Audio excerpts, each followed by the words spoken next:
Assalamualaikum warahmatullahi wabarakatuh. Selamat pagi anak-anak semua. Baiklah, masih bersama saya Ibu Rina Sundari.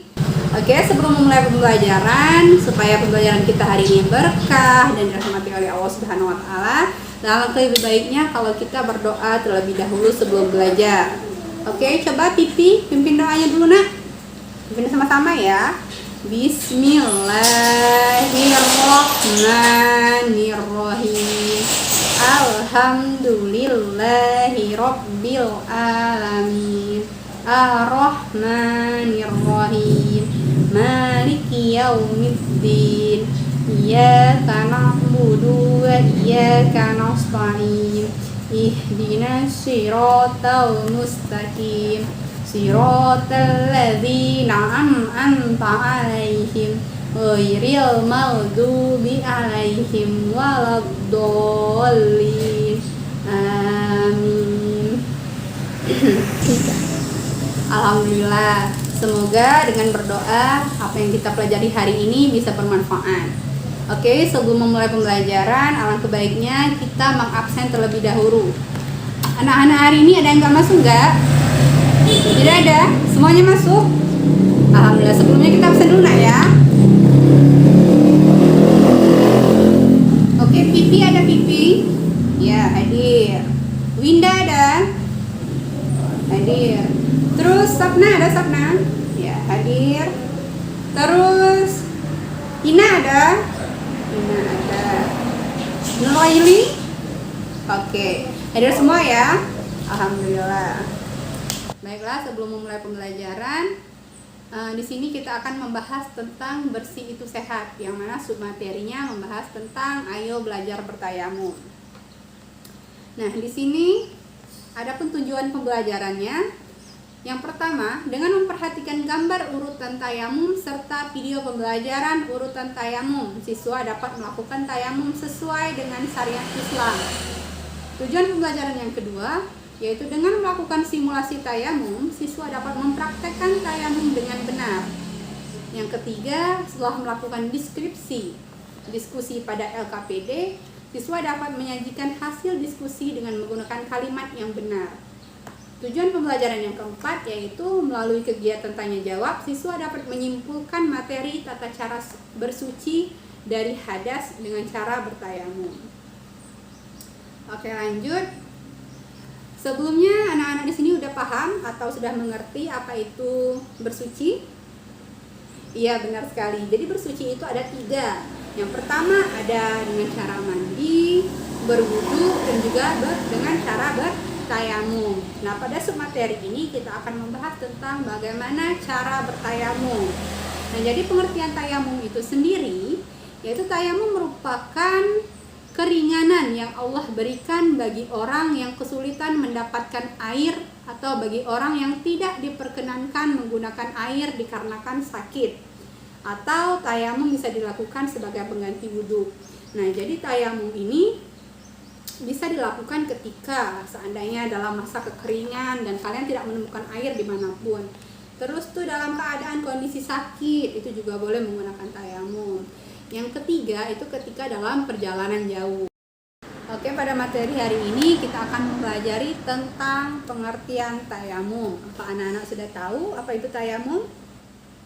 Oke, benar sekali Pipi. Jadi tayamum itu adalah salah satu cara untuk bersuci. Bersuci itu ada 3 ya tadi. Yang pertama ada mandi, wudhu, dan juga tayamum. Nah, di sini kita akan membahas tentang belajar tayamum. Di sini Ibu akan menjelaskan tentang pengertian tayamum.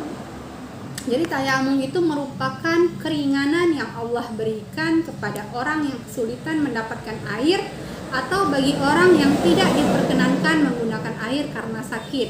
Tayamum dilakukan sebagai pengganti wudhu. Adapun sebab-sebab tayamum, yang pertama, tidak ada air. Sudah berusaha untuk mencari air tapi tidak mendapatkannya. Sedangkan waktu sholat itu sudah masuk. Yang kedua, ketika seseorang dalam kondisi sakit, apabila terkena air, maka akan bertambah sakitnya. Jadi itu tidak boleh menggunakan air. Jadi itu boleh menggunakan bersuci menggunakan tayamum. Yang ketiga itu dalam perjalanan atau musafir dan sangat sulit untuk mendapatkan air, sehingga boleh melakukan sholat dengan cara menggunakan tayamum. Oke, setelah mempelajari tentang pengertian tayamum, selanjutnya kita mempelajari tentang rukun tayamum. Rukun tayamum yang pertama itu ada niat, yang kedua mengusap muka dengan debu atau tanah yang suci, yang ketiga mengusap kedua tangan dari ujung tangan sampai siku menggunakan debu yang suci. Syarat-syarat tayamum yang pertama sudah memasuki waktu sholat. Yang kedua telah berusaha mencari air tetapi anak-anak tidak dapat menemukannya. Yang ketiga, sedang berhalangan menggunakan air, seperti sakit yang akan bertambah parah jika terkena air. Yang keempat, harus menggunakan debu atau tanah yang suci. Nah, kali ini Ibu akan mempraktekkan bagaimana tata cara bertayamum itu. Sebelumnya anak-anak pernah menggunakan tayamum? Oke, belum ya, karena pada saat ini kita masih berkecukupan untuk menggunakan air. Nah, jadi baiklah anak-anak, tadi kita kan sudah mempelajari tentang rukun tayamum dan juga syarat tayamum. Nah, di sini Ibu akan menjelaskan tentang bagaimana tata cara bertayamum. Yang pertama, yaitu kita harus membaca niat. Bagaimana niatnya? Bismillahirrohmanirrohim. Nawaitu tayamum li istibahati sholati fardhu ta'ala. Amin. Yang kedua, apa yang kedua? Mengusap muka.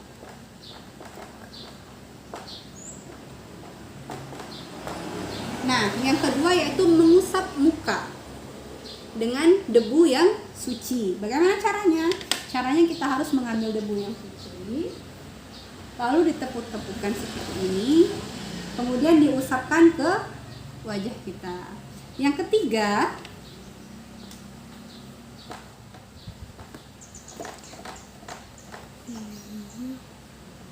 mengusap.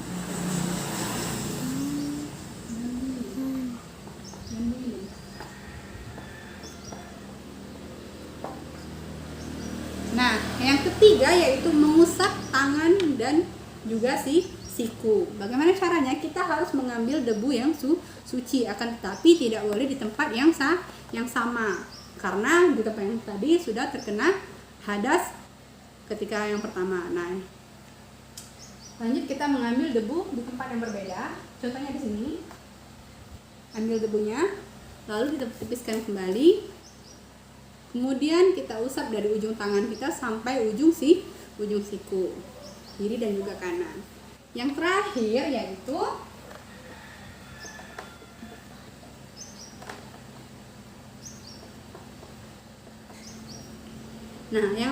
harus tertib dan juga berurutan.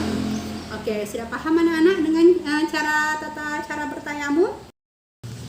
Nah, jadi itu adalah tata cara bertayamum. Bagaimana anak-anak, sudah mengerti? Oke, sudah mengerti semuanya? Nah, saat ini Ibu akan memberikan LKPD atau latihan kerja peserta didik.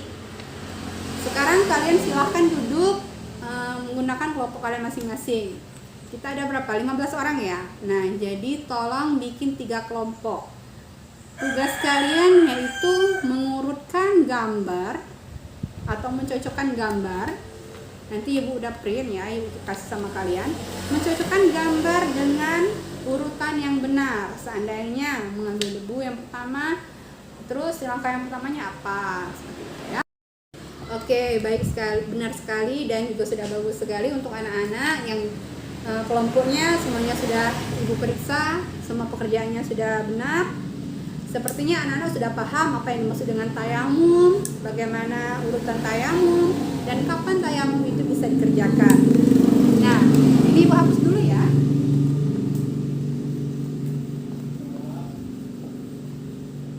Oke, sekarang Ibu mau tanya dulu, anak-anak masih semangat untuk belajarnya? Nah, masih anak soleh? Anak soleh?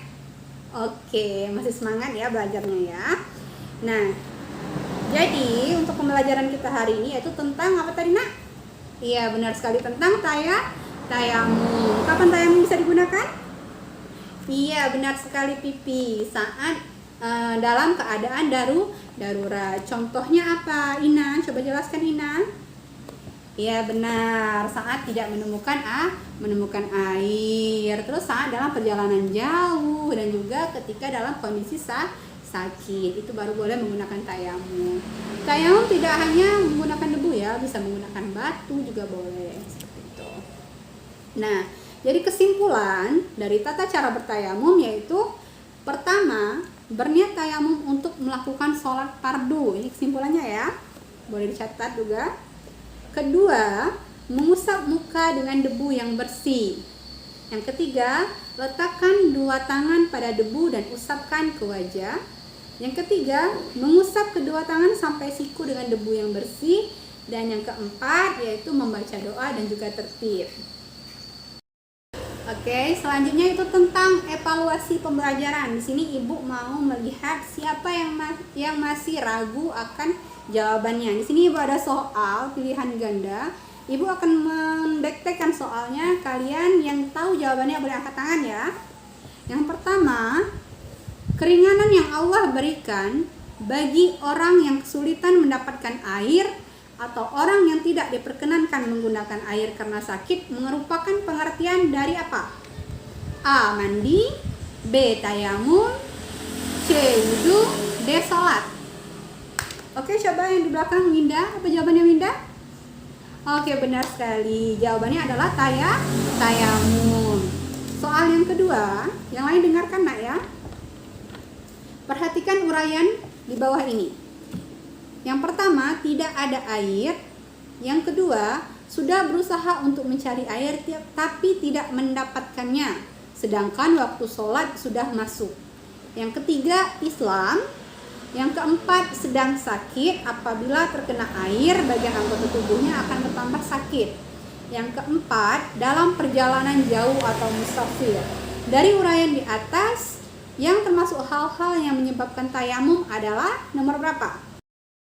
Apa tadi jawabannya? Sapna bisa jawab apa Sapna jawabannya? Iya, benar sekali Sapna. Jadi dari 1 sampai 4 itu merupakan syarat untuk bertayamum. Nah, di sini ada soal yang ketiga, perhatikan ya. Perhatikan uraian di bawah ini. Yang pertama, berniat tayamum untuk melakukan sholat fardu.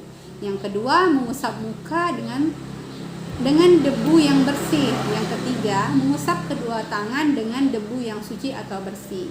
Uraian di atas merupakan A. urutan wudu, B. urutan sholat, C. urutan tayamum, D. hal-hal yang membolehkan tayamum. Apa jawabannya? Ada yang tahu? Oke, gantian ya, Pipi ya. Coba sekarang Ibu mau tunjuk Penti. Apa jawabannya Penti? Iya, benar sekali. Jawabannya adalah C. Apa tadi C tadi? Urutan bertayamum. Alhamdulillah, sepertinya anak-anak sudah paham semua. Dilihat dari cara kalian ingin menjawab semuanya. Ibu rasa materi pembelajaran hari ini sudah cukup tuntas, ya.